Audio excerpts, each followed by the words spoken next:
Hey guys, welcome back to our channel. Today's video is going to be a from ground zero, how to start your fitness journey with the diet aspect of things. I would also like to make it clear that I am not a nutritionist. I am just speaking from experience and what worked for me. Everybody is different and not everything is going to work for everyone. So I get a lot of people messaging me and asking me for advice. They don't know where to start. I think that the very first thing that you need is motivation. I see people that want to lose weight and they dream about it. They don't want to kick it into gear and do anything about it. So you can want something, but it's never gonna happen unless you have the drive and have the motivation to get there. When I started my fitness journey way back in 2018, the very beginning of 2018, the hardest thing for me was to stay motivated and stay in it. So what I did almost every single morning was watch a YouTube video, watch some sort of motivational YouTube video that would get me in the right mindset for the day. I would wake up and before I even got out of bed, I would watch a quick video. I would even set my alarm for 30 minutes before I wanted to actually get up so that way I would have time to watch this video, and it would just get me in the right mindset for the whole day. If you know me, you already know my motivation is my homegirl, Heidi Summers.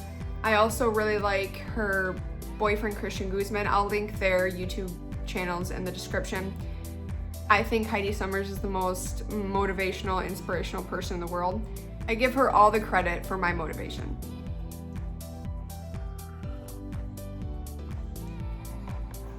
I will also link some other YouTube channels in the description that I find really inspiring as well. But when I started my journey, I would just watch YouTube videos from these people. That would be like my Sunday thing. I would do that all day long, and I think I've watched every single one of her videos that she's ever posted. Once you have that motivation, you have the drive, you need to do research, because that's another thing that people will ask me. They have the motivation, but they don't know what to do. They don't know where to start. A lot of people see diets in the media like the keto diet and the military diet, and just don't do those. People lose weight on keto, they do, but you can't look at it like a diet. You can't look at it like, oh, I'm gonna do keto for 3 months and drop all this weight. You need to look at it as a change in your lifestyle. Is it really realistic to cut carbs out of your diet for the rest of your life? Absolutely not. That's why a lot of times when you see people who do keto, when they stop, they gain it all back right away. And this isn't everybody, this is just most people who do keto. So they do the keto diet, they drop all this weight, and then they stop the keto diet because most people don't want to live without carbs for their whole life, and it's just not really healthy to live without carbs for that long. And then they go back to eating carbs and they gain it all back. You need carbs. They are your body's primary source of energy. Don't do it. Also, the military diet is another one of those diets that are just a no. If you don't know what it is, the military diet is a 3-day diet. You're guaranteed to lose 5 to 10 pounds. I've done it and I did lose 5 to 10 pounds. But once again, literally within like 2 weeks, you're gonna gain all of it right back because it's not a lifestyle change. There is no easy fix. There's no quick solution. That's why these don't stick. So watch YouTube videos, do research, look at macros over calories. I cannot stress this enough. A lot of people count calories, which to a certain extent. Can I help you? She just wants to chill here for a minute. Counting macros over calories. You can have a piece of chocolate cake that's like 350 calories, but over here you can have chicken and rice and sweet potatoes. I don't know, that's also 350 calories. people who count calories will just be like, oh, they're the same amount of calories and I have 500 calories left in the day that I could eat. Of course I'm gonna want the chocolate cake. But when people count calories, they aren't looking at the macros in both of these dishes. So over here, you're gonna have high protein and high carb, good carb, but over here you're gonna have a lot of sugar and fat, but the calories are the same. So I would also highly recommend doing some research on macro tracking. You can find macro tracking calculators online, just Google it. And it's gonna ask you some questions like your activity level, your age, your weight, your height. It's gonna ask you a bunch of questions. And then it's gonna tell you what you should have for protein, carbs, and fat every single day to get to what your goal is. And I know I talked about this in my weight loss video, but I'm gonna talk about it again. If you are a total beginner and you don't know anything about food, I highly recommend joining Weight Watchers, even if it's for a month. It ranges from $15 to $20, I think, dollars a month, but you learn so much about food. These foods that you thought were healthy aren't as healthy as you thought that they were, and vice versa.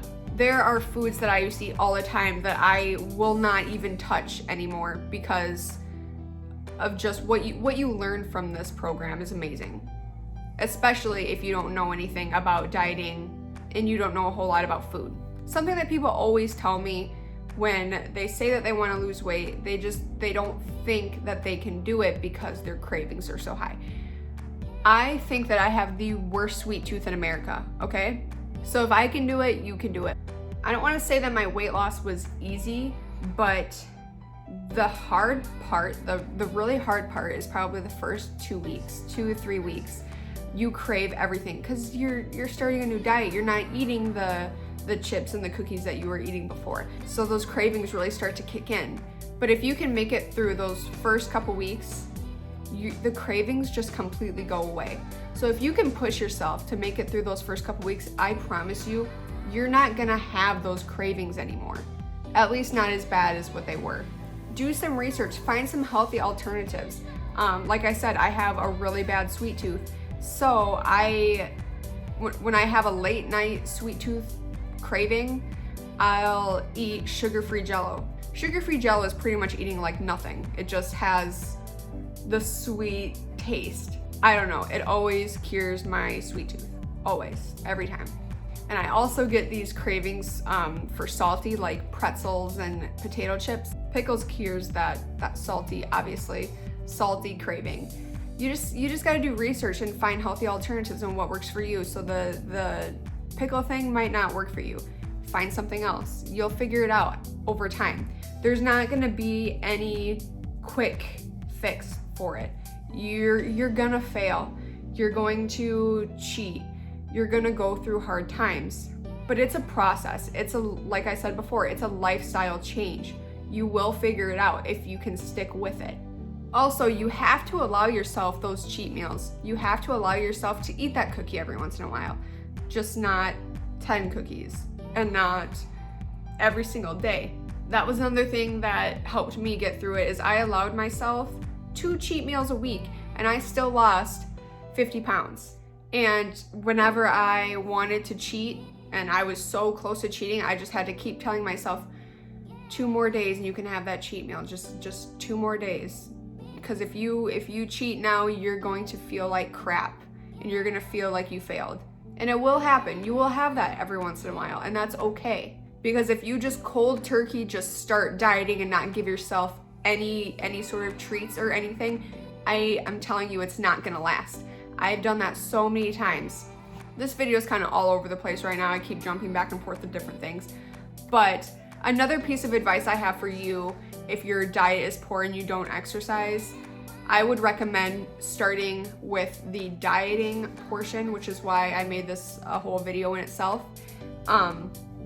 Because there's also been so many times where I just cold turkey started a diet, started exercising every day, and I got so burned out and just exhausted because I was wearing myself down. I was eating really, this sounds weird, but I was eating really healthy and then working out, and I just burnt myself out, and then it didn't last.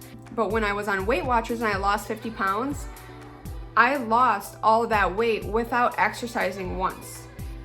Now, I'm not saying that you shouldn't exercise, because exercise is good for obviously your body and your mentality, but if you have tried dieting so many times before and it just doesn't work out for you because you start dieting and exercising at the same time and you just get burnt out, start with the dieting aspect of it.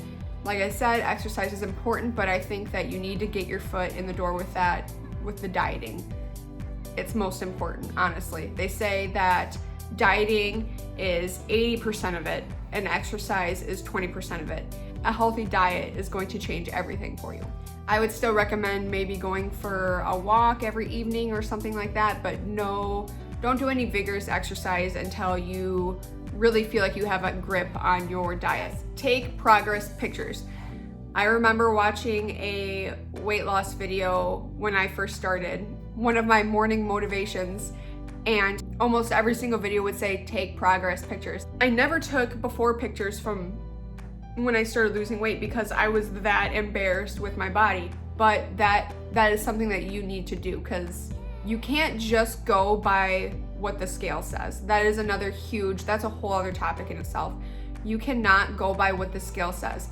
You go by what the scale says to a certain extent, but you do not live by what the scale says. If you need to take progress pictures, if you need to take measurements, do that, because there are times when the scale will not budge and it will really screw with your mentality, especially if you're a female, because most of the time females get so worked up and so into what the scale says. Another huge mistake that I did when I was losing weight is I weighed myself every single day. Do not weigh yourself every single day. It will screw with your head because you will fluctuate and you will eat really, really good the day before, and then you'll weigh yourself and you'll be up a pound and you'll be like, what the hell? And it will just shoot you down and make you feel like crap for the rest of the day. I did this all the time. I weighed myself every single day, and this happened a lot. It's not accurate. Do not weigh yourself every single day. Weigh yourself once a week at the most, honestly. The results are gonna be a lot more accurate if you only weigh yourself once a week. Okay, guys, that is all I have for you. Thank you so much for watching. Please subscribe to our channel. Please like this video. Please share this video. And please do not hesitate to reach out to me if you have any questions. I will link my Instagram in the description below. If you have any questions, please reach out to me. Ask me all the questions that you want. I love it. Thank you so much for watching. Bye.